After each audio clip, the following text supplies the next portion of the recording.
Yeah, so three-toed CrossFit champion Marjorie Taylor Greene is freaked out about, school principal Jamal Bowman being a very tall, very aggressive black man who's simply saying, follow the law. This guy committed money laundering and fraud upon the expel him. Save your party. I got to be honest, though, Randy, whether I see it in public or on my Thanksgiving table or on the steps of Congress, watching somebody get in that kind of a heated debate with MAGA, it makes me cringe. I feel like there's never a winner when it gets there, where it got there.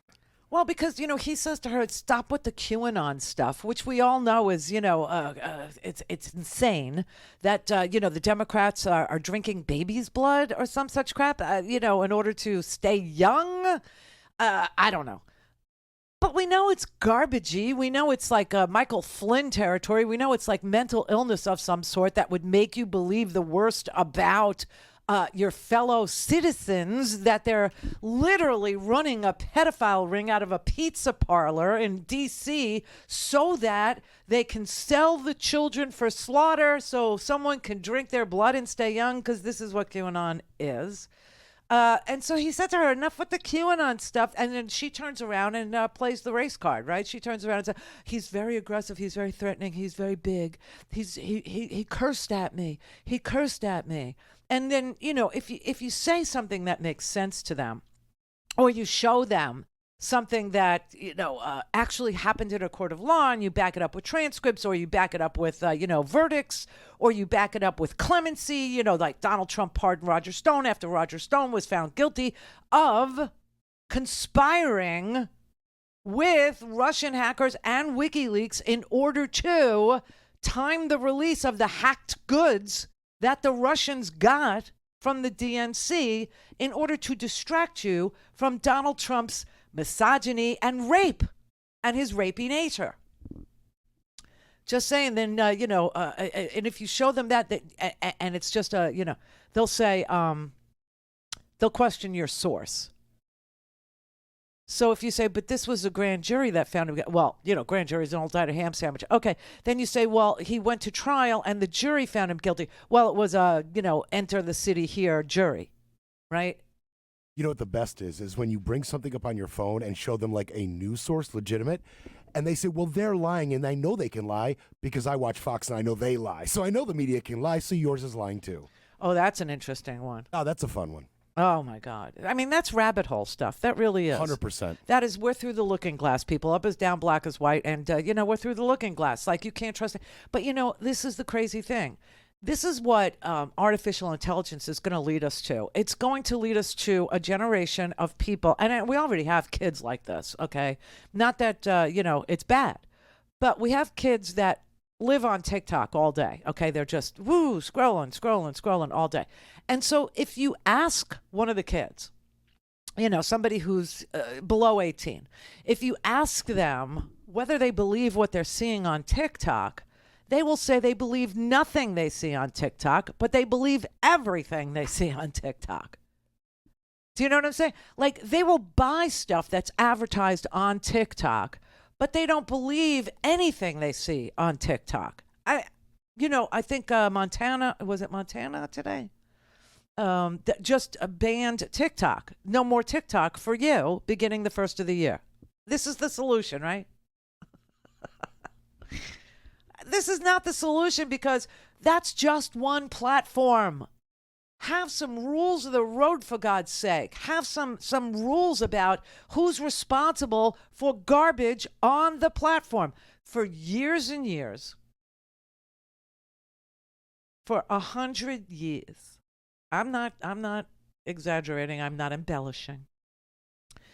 The radio stations were responsible for what was on their radio station, so that if I cursed on their air, their public airwaves, not cable, which changed everything, but if I cursed on the public airwaves, then the owner of that radio station was responsible to pay the fine.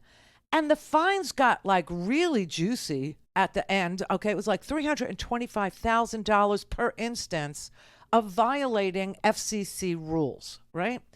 And then all of a sudden, the Republicans came along. They, obviously deregulated the entire ownership rules for radio, where you could only own one AM and you could own two AMs and one FM as an owner.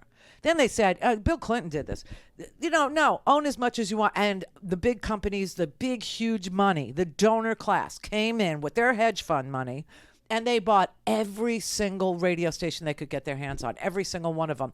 And as soon as they owned, they said, okay, we're not going to pay the fines anymore for, defamation or for cursing or anything. We're not paying the fines. And they transferred the liability to me. As if I was a hedge fund, right? And if I cursed, if I slipped and I cursed and I, didn't have a dump button or didn't get to the dump button fast enough, I had to pay $325,000 per instance of swearing. Swear to God. So this is what they do. They take liability from the people who actually are running things, and they transfer it to people who aren't running things. And that's that's what's wrong here. And that's why you have platforms like Fox that can lie all day. You have platforms like Elon Musk's Twitter, which can lie all day. First of all, I got to show you this. This is amazing, okay? Here's Elon being questioned by a CNBC, okay? This is a financial network, financial, literacy network, let's say, right? CNBC. And the reporter is asking Elon Musk, like, basically, why? I don't know if you're aware of this or not. Some people are on Twitter, some people aren't. I hate it now. I really hate it. I used to tweet all the time, and now, like, maybe, I'll put a little clip like Randi in a minute or something like that. I'll put that on Twitter. But that's about it. I couldn't care less about it anymore.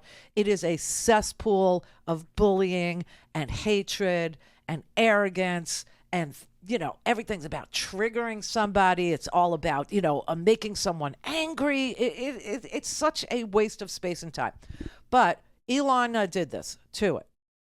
Okay. And I'm sure I'm throttled, meaning, I can't, I will never, ever, even though I see people following me new every day, I see like new people following me, I do. I see it all the time. The number of followers I have never changes. It never, if anything, it goes down. I mean, it's such a rigged thing. But Elon Musk, when the Allen, Texas shooter, remember Mr. Nazi guy who had a big ass swastika tattooed all over his chest, like the full breadth and depth of his chesticle area, he decided he would put a giant swastika on it in permanent ink, okay, in a tattoo form. Because I guess he just didn't want any women to ever talk to him, ever. I guess that's what. And when that became known, Elon Musk said, that's bullcrap. Clear for. Don't have time to listen to the live show? Want to hear more on your schedule? Go to RandiRhodes.com and buy a stinking podcast.